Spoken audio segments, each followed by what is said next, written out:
De nos jours, on ne cesse de parler des intelligences artificielles et de la façon dont elles se sont infiltrées dans notre quotidien. Et donc, on parle tellement d'IA partout, mais qu'est-ce qu'une intelligence artificielle exactement?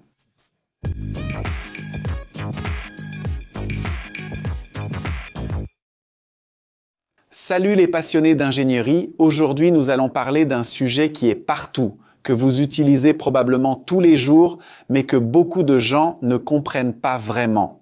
Nous parlons d'intelligence artificielle ou IA, comme on l'appelle le plus souvent, ou en anglais on dit IA qui est l'abréviation de Artificial Intelligence. Mais avez-vous déjà réfléchi au nombre de fois par jour où vous interagissez avec un système d'intelligence artificielle? Cela peut être lorsque vous faites une recherche sur Google, lorsque votre téléphone reconnaît votre visage pour le déverrouiller, ou même lorsque vous recevez une recommandation de vidéo ici sur YouTube. Mais au final, qu'est-ce que l'intelligence artificielle réellement? Eh bien, l'intelligence artificielle est un vaste domaine de la technologie qui fait référence à l'utilisation de machines et d'ordinateurs capables d'imiter des fonctions cognitives associées à l'intelligence humaine. Cela signifie que nous essayons de créer des machines capables de voir, de comprendre, de répondre au langage parlé ou écrit, d'analyser des données, de faire des recommandations et bien plus encore, tout comme le ferait un être humain. Mais qu'est-ce que ça veut dire? Une machine peut-elle penser comme un humain? Ici, il faut dire que ce n'est pas exactement le cas. L'intelligence artificielle ne pense pas de la même manière que nous, mais elle est capable d'exécuter des tâches qui, normalement, nécessiteraient une intelligence humaine pour être réalisées. Pour mieux comprendre comment cela fonctionne, il faut savoir que l'intelligence artificielle fonctionne grâce à des algorithmes. Un algorithme est essentiellement un ensemble de règles et d'instructions que vous donnez à la machine. Ces règles indiquent à la machine exactement quoi faire dans chaque situation. Il existe deux principaux types d'algorithmes d'intelligence artificielle.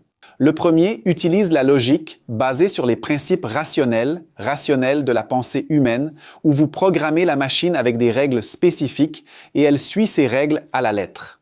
Le deuxième type est plus sophistiqué et combine la logique avec ce que nous appelons l'apprentissage profond ou deep learning, qui utilise le mode de fonctionnement des cerveaux humains pour permettre à la machine d'apprendre par elle-même. Mais quelle est la différence entre ces deux types? Eh bien, dans le premier type, vous devez programmer manuellement chaque règle. Par exemple, si vous voulez qu'une machine reconnaisse un chat sur une photo, vous devriez programmer des règles du genre « si l'image a des oreilles triangulaires, alors c'est un chat ». Mais cela est très limité car tous les chats n'ont pas les mêmes oreilles et toutes les choses avec des oreilles triangulaires ne sont pas des chats. C'est là qu'intervient le machine learning ou apprentissage automatique. En apprentissage automatique, vous ne programmez pas les règles manuellement. À la place, vous fournissez à la machine de nombreux exemples de chats et de non-chats. Et la machine apprend d'elle-même à reconnaître les schémas qui distinguent un chat des autres choses. C'est bien plus puissant et flexible. Maintenant, vous vous demandez peut-être comment une machine peut-elle apprendre par elle-même? Eh bien, imaginez que vous apprenez à un enfant à reconnaître différents types de fruits. Vous lui montrez une pomme rouge et vous dites « ceci est une pomme ». Ensuite, vous montrez une pomme verte et vous dites « ceci est aussi une pomme ». Puis vous montrez une banane et vous dites « ceci n'est pas une pomme, c'est une banane ».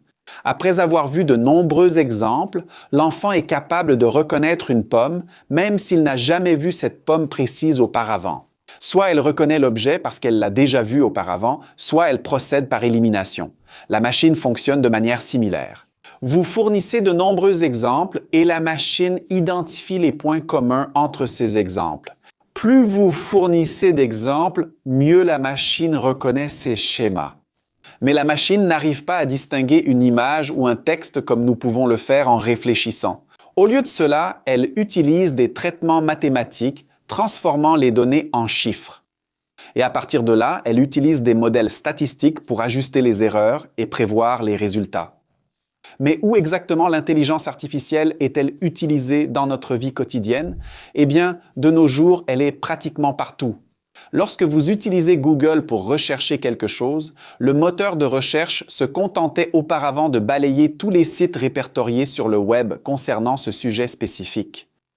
Mais maintenant, il utilise l'intelligence artificielle pour traiter votre question en langage naturel et trouver les résultats les plus pertinents pour vous.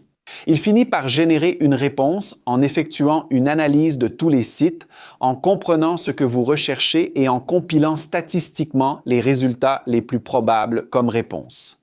Lorsque vous êtes sur votre smartphone et que vous utilisez un assistant virtuel comme Google Assistant ou Siri, vous interagissez avec un système d'intelligence artificielle qui parvient à comprendre ce que vous dites et à répondre de manière appropriée. Lorsque vous êtes sur un réseau social et que vous voyez des recommandations d'amis ou du contenu personnalisé, c'est aussi de l'intelligence artificielle qui analyse vos habitudes de comportement et vous suggère des choses que vous allez probablement apprécier. Mais l'intelligence artificielle va bien au-delà de cela. Aujourd'hui, elle est utilisée dans les hôpitaux pour aider les médecins à diagnostiquer des maladies en analysant des images médicales. Elle est utilisée dans les voitures autonomes pour reconnaître les panneaux de signalisation, les piétons et les autres véhicules. Elle est utilisée dans les usines pour contrôler des robots qui effectuent des tâches répétitives avec précision. Elle est utilisée dans les banques pour détecter les fraudes en analysant les schémas de transactions. Pratiquement dans n'importe quelle industrie moderne à laquelle vous pouvez penser, l'intelligence artificielle est appliquée d'une manière ou d'une autre. Il est maintenant important de comprendre que toute l'intelligence artificielle n'est pas identique. Il existe ce que nous appelons l'intelligence artificielle faible, qui est celle capable d'accomplir une tâche spécifique très bien, mais qui n'est pas capable de faire autre chose. Par exemple, un système de reconnaissance faciale est très bon pour reconnaître des visages, mais il n'est pas capable de conduire une voiture. Ensuite, il existe l'intelligence artificielle générale qui serait une machine capable d'accomplir n'importe quelle tâche intellectuelle qu'un humain est capable de faire. Celle-ci relève encore plus de la science-fiction que de la réalité, mais c'est l'objectif final que de nombreux chercheurs poursuivent. Mais la vraie question centrale est, l'intelligence artificielle est-elle vraiment intelligente? Et ici, je dois dire que non, elle n'est pas aussi intelligente qu'on le pense, pas de la façon dont vous pouvez l'imaginer. Elle n'est pas encore un système conscient comme Skynet, où elle devient consciente le 29 août 1997 pour ceux qui ont compris la référence.